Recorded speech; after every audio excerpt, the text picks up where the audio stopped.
Greetings, this is Weird 1974, and I bring you a game that probably should have a little more popularity, but it pretty much went out of the carpet as far as Super NES Nintendo RPGs is concerned, but this is actually a little gem of a game that came out at a time that pretty much the games are ruled by Metroid and Zelda and a few other top-notch games.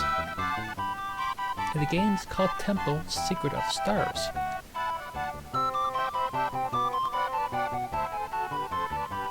And right now we're just looking at the introduction to the game, whereas you were that blonde-haired kid, which we will name momentarily, and speaking to the old folk in his house. It also gives me a great opportunity to use my recording of a Super Nintendo game and see how that fares.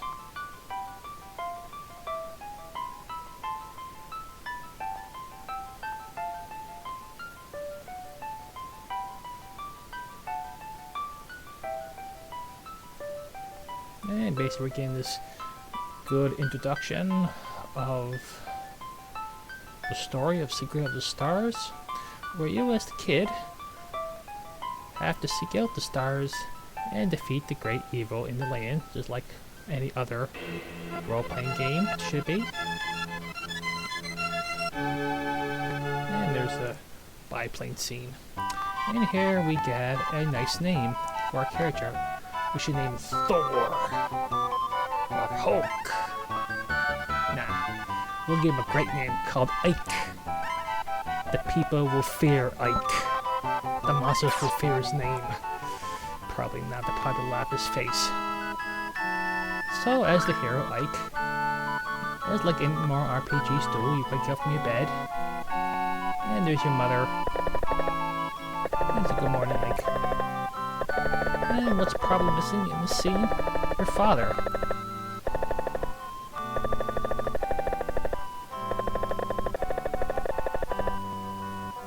There we go. So basically the earthquake that happened frees a whole bunch of bad guys that must be killed, tortured, maimed, and steal the gold.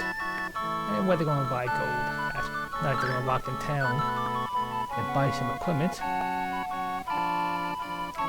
I just need to get to that chest, so move my mother out of the way. She's not moving, is she? God damn you. Don't you hate parents? You tell them to move, they don't move.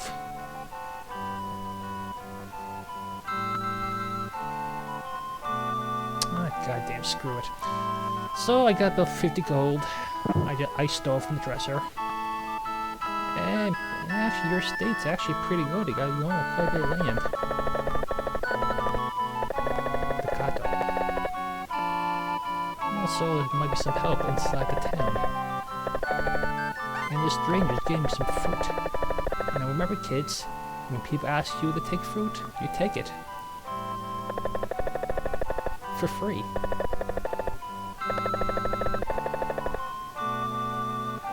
Okay, so apparently he knows my mother pretty well. So when she's cranky, basically take 10 steps back and proceed to run away. So here's the first fight. Not much an ammunition concerned. These enemies in the beginning are a little bit harder than usual enemy. I remember playing this game way back in the 1990s, and it was actually a rare game to find. Not many video stores had this game. It's about 35 miles, I have to rent it.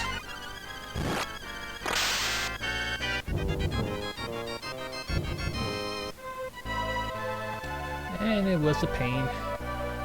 I think I had this for about a week before I eventually better, but it was a pain in the butt to play to get my stats up, as I recall. And there was also another gem that's probably different from other role-playing games back then, and we'll get to that in a few moments. And there's your number slime. You don't learn any magic early, but you will after a little event. So what I'm doing right now is basically just going around and just get a little gold, a little XP, and level will hurt. And you notice too, you're also on this island. In the middle is the volcano. And hopefully it doesn't erupt. Because we'll pretty much be doomed. It does, so okay, so here's the another enemy, the red slime, the Dragon Warrior or Dragon Quest, but not much of a difference in attack. Keeps the damage absurd. There we go, level 2, that's what I needed. And the reason is that in this town there's actually a little mid-boss there that I must defeat to advance the plot. And what I'm doing right now is the only place in the game to actually get your healed. And that's by sleeping in your bed. And if you have a broken arm or broken leg, sleep in your bed will cure that. That's good to know. So I waved to my mother so long and proceed with the plot.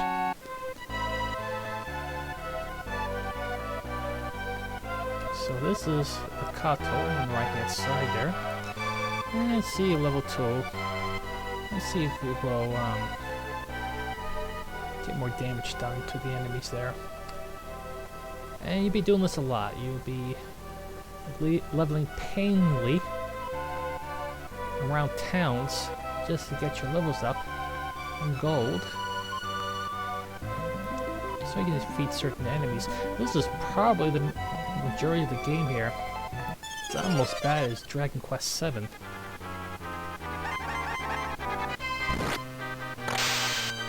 Or Dragon Warrior 7, either or.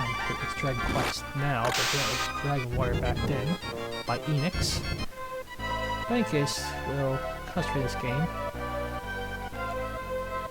for now. And they got a strange mid-boss, which I'll defeat in a few moments after I defeat more enemy. Probably not going to level up because these characters here, the enemies, don't give much XP at all. So here's the town. Very nice plain town. And here is the person I was talking to earlier in the game. It's Uncle Save. Well, I wish I had Uncle named Uncle Save. Save my progress. I don't think there's anything in here that's taken. Oh, antidote, yeah. That'll be useful at a certain point of the game.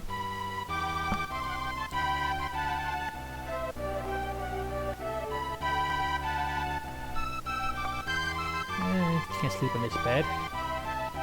That would be weird.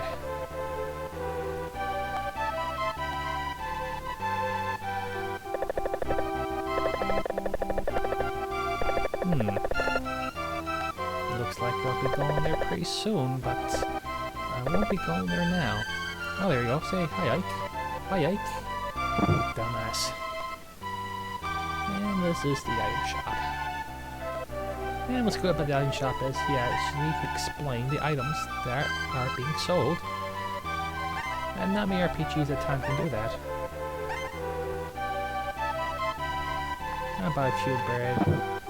And just to be on the safe side against this boss that we'll fight momentarily.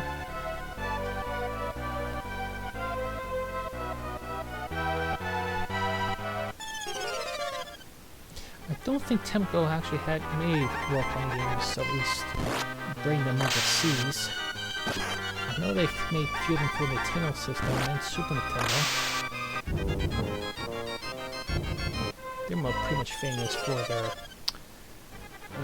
football on the Nintendo system, Temco Super Bowl, I believe it's called.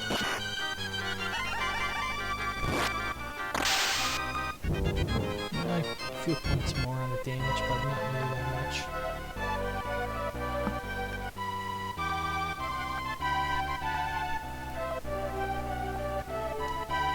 There's the weapon shop. There's the bar.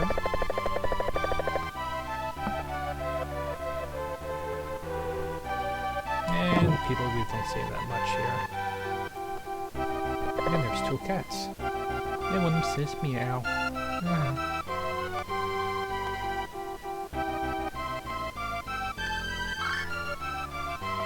And I stole 50 gold from her.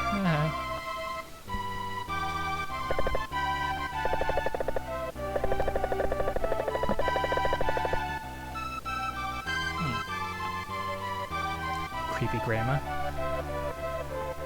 And you won't guess what the mid-boss is at.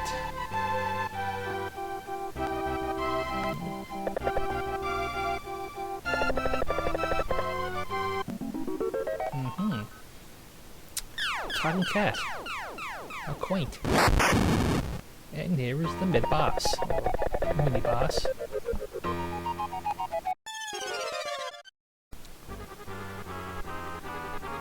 And this particular boss is actually a little bit challenge. Especially when he hits you with a couple of crit hits in a row. Then you'll be in trouble. Just like that. It should still be fine. Should be. If he gets me credit on me, I'm dead. There we go, he's dead. I reached level 3. Jumping for joy.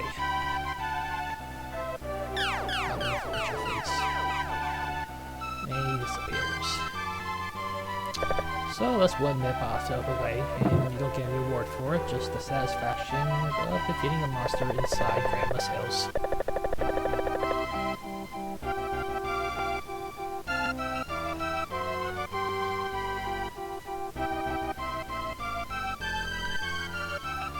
There's nothing inside the wells. Here we're going to talk to a few more people here because we are such a nice boy. Lawn boy. And here we get some information about what's going on. Custria or Crustia or what the heck it's called.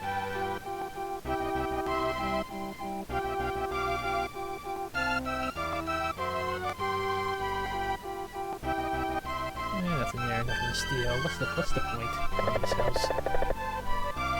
Fairy tale. So nothing really important in here. It's a big house, but nothing that's worth going into, except just talking to a few people here that will advance the plot. And there's item called aim to stop, and I guess prevents being stopped.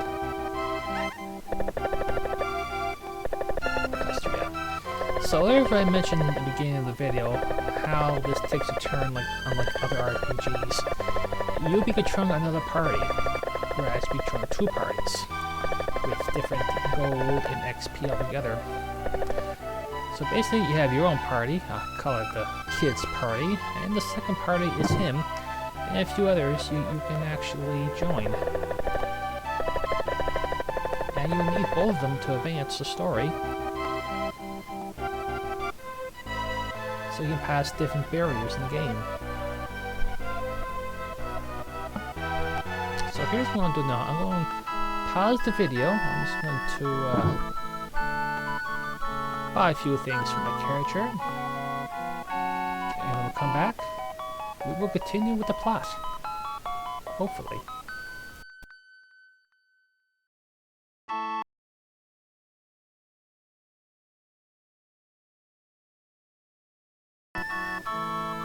And we're back.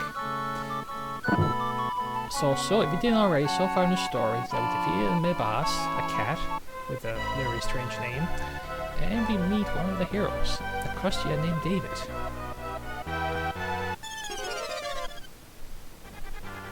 And once we're done with that, we'll go to a little hidden cave there. And hopefully we'll learn some magic. Because magic is good. At least in this game.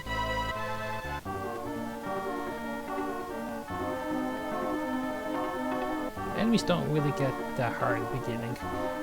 You might encounter an enemy which poisons, but there will be equipment they can buy which doesn't prevent poisoning, but they're in high resistance to poisoning. And that stupid slime critical me. That wasn't very nice. For that, he disappears.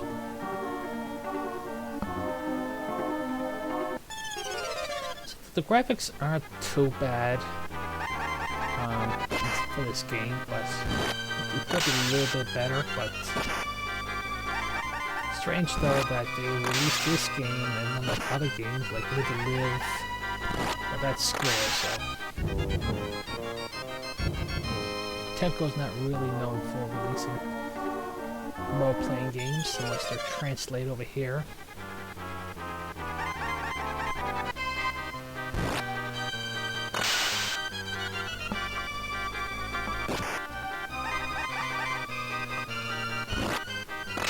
And these particular enemies don't hit that hard. But they do give a little decent gold. And here we go. You step on this little plate, you go, huh? What's that? And you disappear. And you shoot straight up. Now, unlike another game that I just recently played, this particular moment, you actually meet your father in the beginning. And this is where you need to become Aquilian, Aquatilian, I guess. And that's pretty much a title that you need to defeat the evil warlord or whatever his name is.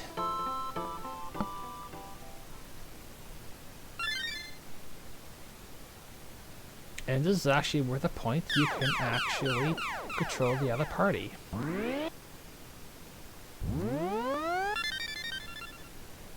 The thing that really bums me out is that the gold that you acquire does not add up. What I mean is, you say you got 600 gold on your main character here. The 600 gold cannot be shared with the other party. It has to be built up the same. So that pretty much spikes, especially when you have to upgrade. So it will take twice as long to get your items up with par with your other group. Now, David joins you, but he doesn't. The XP you get does not be shared with David. You actually have to transfer. Which means you have to control David on a different manner. I'll probably show that with another video and see what I mean. I want to get in there. I want to get in there. I'm playing PSD then. Nah.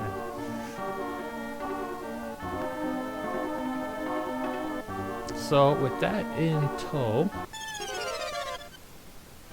I can go to the item shop. I forgot to equip myself a better weapon, but there's really no sense right now because I'm pretty much killing the enemies in one shot. And there's a plum plum. That's pretty much like an all heal item, but I'll just save it anyway. There's really no point selling at this point. It's worth knowing too that David, the other character, actually has better equipment than my main character. It's too bad you can't transfer items to your main character. He has a mid-sword, and I think he has better armor. Can't recall, but he cannot cast magic, so. And he starts at level 1, which I pretty much don't get.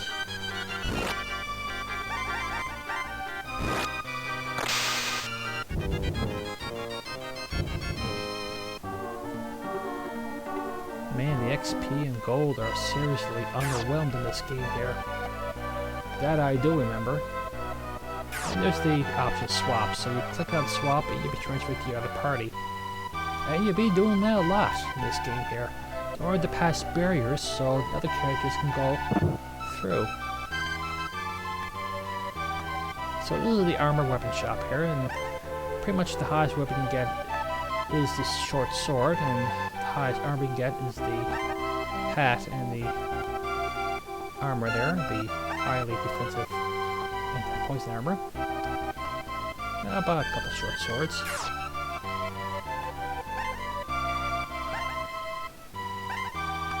And I'm not wearing any head. That's kind of odd. And we're in Reeboks. There's some Reeboks there.